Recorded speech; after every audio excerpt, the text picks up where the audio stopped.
Plus de 8 000 euros. C'est ce que va toucher tous les mois la nouvelle maire de Châtellerault, Anne-Florence Bourrat. Pour commencer, Anne-Florence Bourrat a prétendu vouloir augmenter l'indemnité des conseillers municipaux. C'est une bonne chose parce qu'ils vont vraiment être mis à contribution étant donné leur délégation.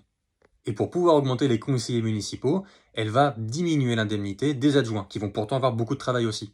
Sauf un seul, David Simon, qui verra son indemnité augmenter parce qu'il est maire délégué de Targé.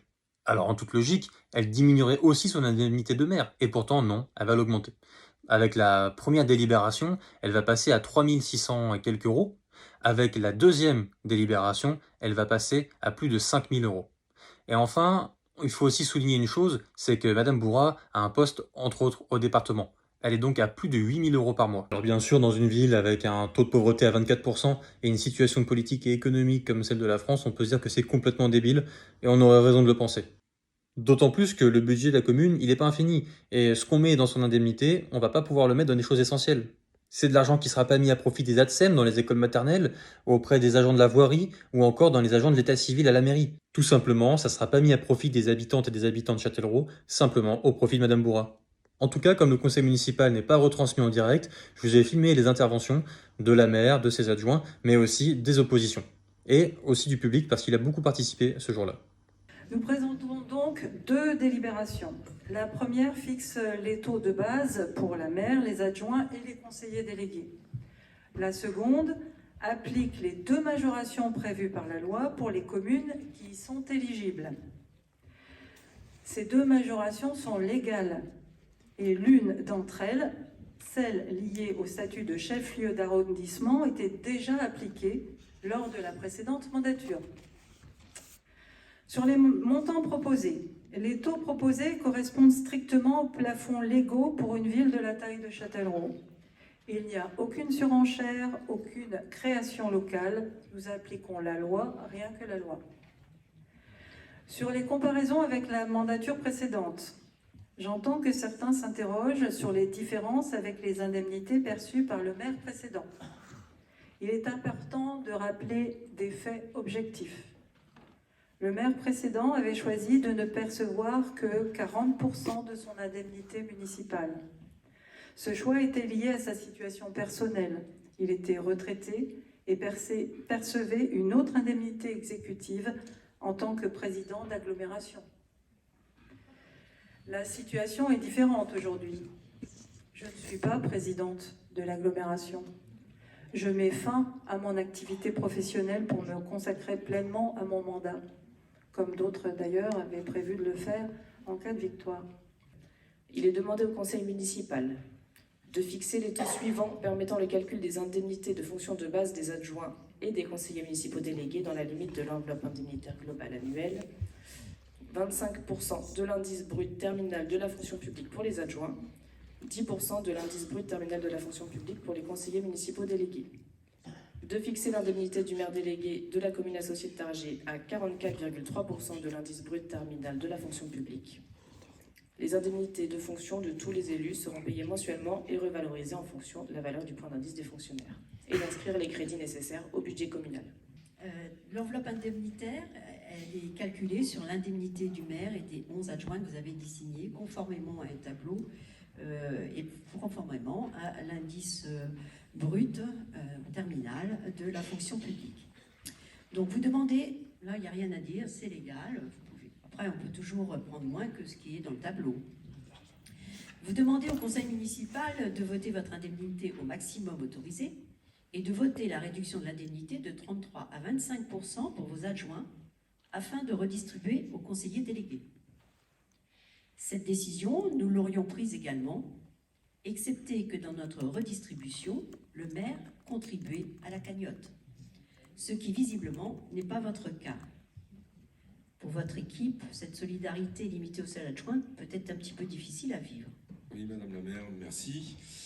Je ne vais pas revenir sur les chiffres qui ont été donnés ce soir. Je vais juste revenir sur quelques lignes que j'ai lues sur votre site. Une ville qui doute, qui s'interroge, qui ressent parfois du décalage. Alors qu'aujourd'hui, les Châtelleraudais et Châtelleraudaises subissent de plein fouet l'inflation, l'augmentation des prix de l'énergie, les stagnations des salaires, vous voulez vous octroyer une hausse massive. je pense qu'en multipliant par 3,38% l'indemnité du maire, c'est une déconnexion totale. Comment allez-vous demander des efforts aux agents municipaux, la sobriété, la baisse des effectifs, ou aux associations, tout en augmentant les revenus et des indemnités? Autre point que j'ai lu, aujourd'hui, Châtellerault est une ville qui a besoin de retrouver de la confiance. Moi, je dis que l'élu doit être au service de la cité, il ne doit pas se servir de la cité. J'ai aussi noté une phrase importante, parce que chaque euro compte. Nous préserverons la solidité financière en maîtrisant les dépenses de fonctionnement.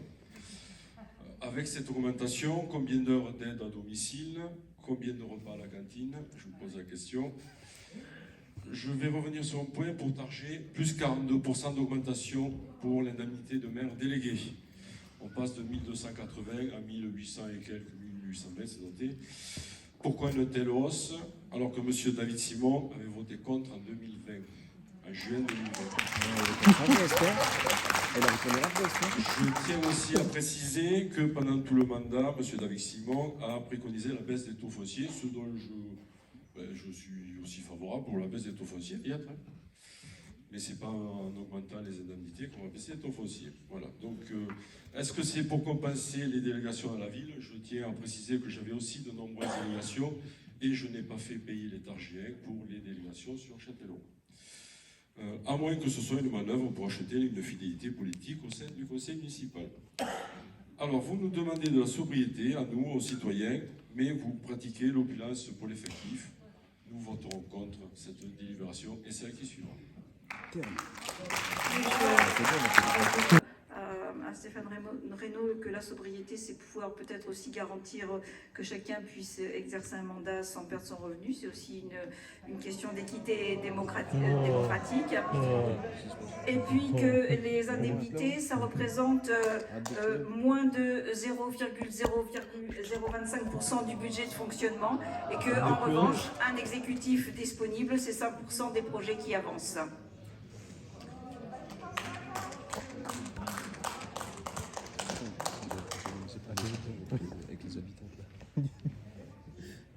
Je vous propose que nous votions. Qui est pour? Qui s'abstient? Qui s'abstient?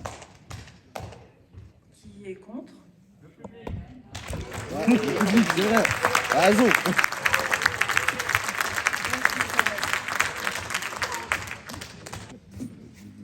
Délibération 21 concernant les majorations des indemnités de fonction. Vu le Code général des collectivités territoriales et l'article 21-23-23, considérant que la ville de Châtellerault est chef-lieu d'arrondissement et que la ville de Châtellerault a bénéficié au cours des 3 exercices précédents de la DSU de cohésion sociale, il est demandé au conseil municipal l'application de la majoration chef-lieu d'arrondissement pour le maire, les adjoints et les conseillers délégués à un taux de 20% et l'application de la majoration DSU selon les règles de calcul en vigueur pour le maire, les adjoints et les conseillers délégués.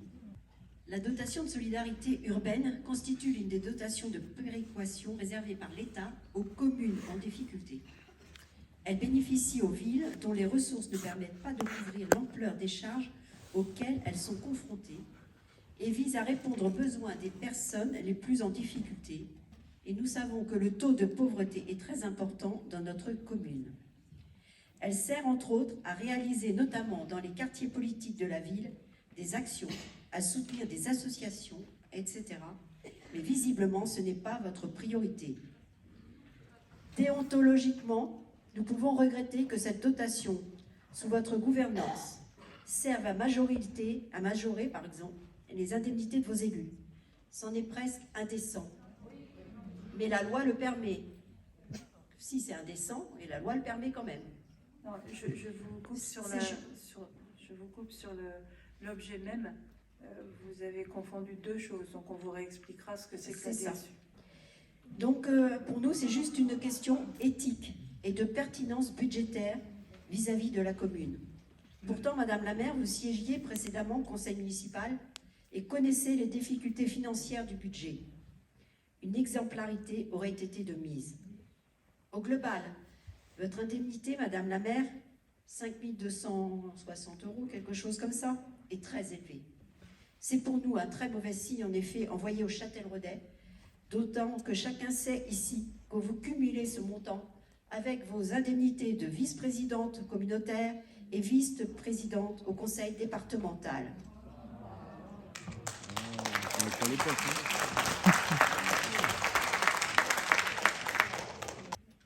Oui, Madame la maire, merci de me donner la parole. Je n'ai pas réagi tout à l'heure sur la délibération numéro 20, mais plus sur la 21. La 21 parce que, non pas par un tour de passe-passe, parce que vous avez raison, c'est légal, vous passez de 3006 à 5261, et tout à l'heure vous avez dit à juste titre, si vous regardez l'actualité, on commence à savoir combien vont toucher les maires des autres communes. Le maire de Tours, pour la petite histoire, va toucher moins que vous.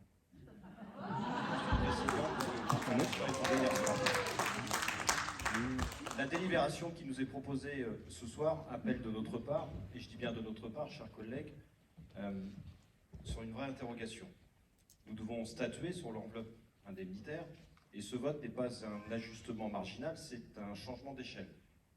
Certes, cette évolution, ça a été dit, redit, ce sont des dispositifs légaux, mais le fait, on est bien d'accord que ce soit légal, n'est pas forcément opportun.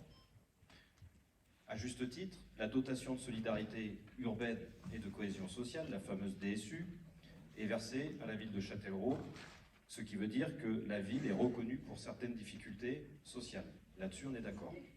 Tout à l'heure, dans la présentation, vous avez parlé du budget de fonctionnement chapitre 65. Les indemnités des élus, c'est ce chapitre-là. On est bien d'accord. Donc à moyen constant, vous allez compenser comment cette augmentation d'indemnité? Moi j'aimerais le savoir déjà, c'est-à-dire que est-ce que vous allez, excusez-moi du terme, c'est peut-être sucré, diminuer les subventions aux associations? Est-ce que vous allez moins soutenir la vie locale ou même les actions sociales? On a besoin de le savoir parce que sinon l'autre levier c'est d'augmenter peut-être aussi les impôts. Je ne sais pas, en tout cas je m'interroge. Qu'on soit bien d'accord, c'est-à-dire que votre indemnité, votre future indemnité, tout à l'heure vous avez dit Monsieur Ablin avait d'autres indemnités exécutives, je rejoins Madame Méry, je pense que vous en avez également d'autres et que vous allez cumuler. Et là je vais interpeller Monsieur David Simon, mais aussi Monsieur Troussel et indirectement Madame Méry, puisque Monsieur Ablin, en juin 2020, s'était attribué 3 267 € d'indemnité. Le lendemain, il y avait le titre de l'ANR où justement M. Simon, M. Troussel et Mme Méry avaient signé une déclaration commune. M. Simon, je la relis parce que vous l'avez signée, cette déclaration. Comment, dans cette période incertaine, pouvons-nous voter une telle augmentation? Cette proposition est indécente. Nous aurions pu imaginer qu'en élu responsable, le maire de notre ville réduise son indemnité pour lui aussi participer à l'effort. Alors en 2020, c'est vrai, nous étions à l'époque du Covid. Mais aujourd'hui, excusez-moi, et M. Reynaud l'a très bien dit tout à l'heure, on a quand même certaines incertitudes, l'inflation, le coût de l'énergie d'ici la fin de l'année dans le budget. Comment on peut retourner sa veste en 6 ans de temps? Je m'interroge. C'est pas à géométrie variable le budget, M. Simon, donc j'aimerais bien aussi vous entendre sur ce sujet-là et savoir pourquoi aujourd'hui vous allez voter pour, y compris M. Troussel. Merci.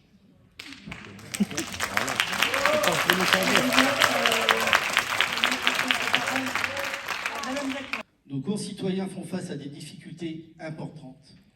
Hausse des prix des carburants, de l'énergie et du coût de la vie. La collectivité devra également faire face aux baisses des dotations de l'État.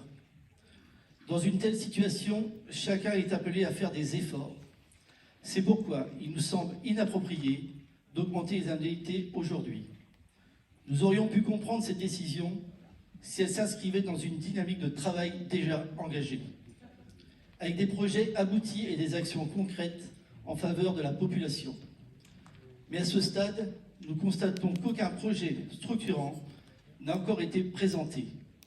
Avant de penser à augmenter les indemnités, il nous paraît essentiel de démontrer un engagement réel et des résultats tangibles pour les habitants. C'est sur cette base que nous pourrons avancer ensemble dans l'intérêt général.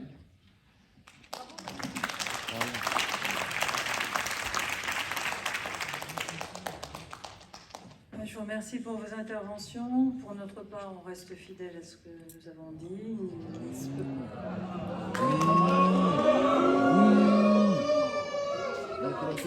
Je propose que nous avancions Je propose que nous avancions.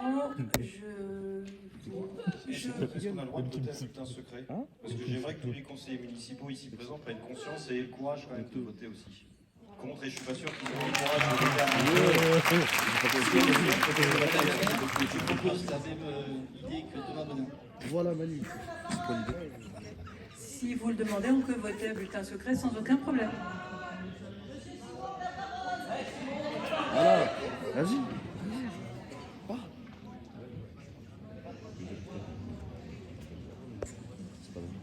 Je vais vous demander juste un tout petit peu de Dis rien, calme Simon. pendant les procédures de vote. Je vous remercie.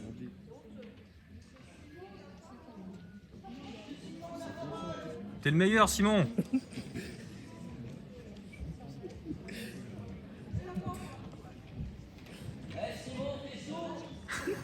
Wesh.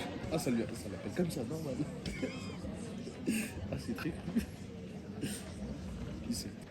Très bien, voilà les résultats du vote. Oui, 25, non 14.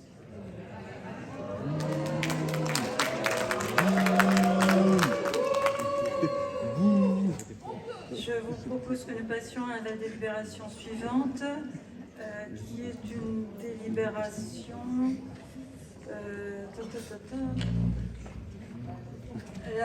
la délibération numéro 22, autorisant l'emploi de collaborateurs de cabinet. Ah, nous aussi Ah, d'accord. Bah, c'est fini du coup. Projet de délibération numéro 22. Délibération autorisant l'emploi de collaborateurs de cabinet. Conformément aux dispositions de l'article du Code général de la fonction publique relatif aux collaborateurs de cabinet des autorités territoriales, la commune, au regard de sa population, est autorisée à créer 2 postes de collaborateurs de cabinet. Les collaborateurs de cabinet ont des missions de conseil, d'élaboration et de préparation des décisions, de liaison avec les services, les organes politiques et interlocuteurs extérieurs et de représentation de l'autorité territoriale. Chut, je vous demande un peu de silence.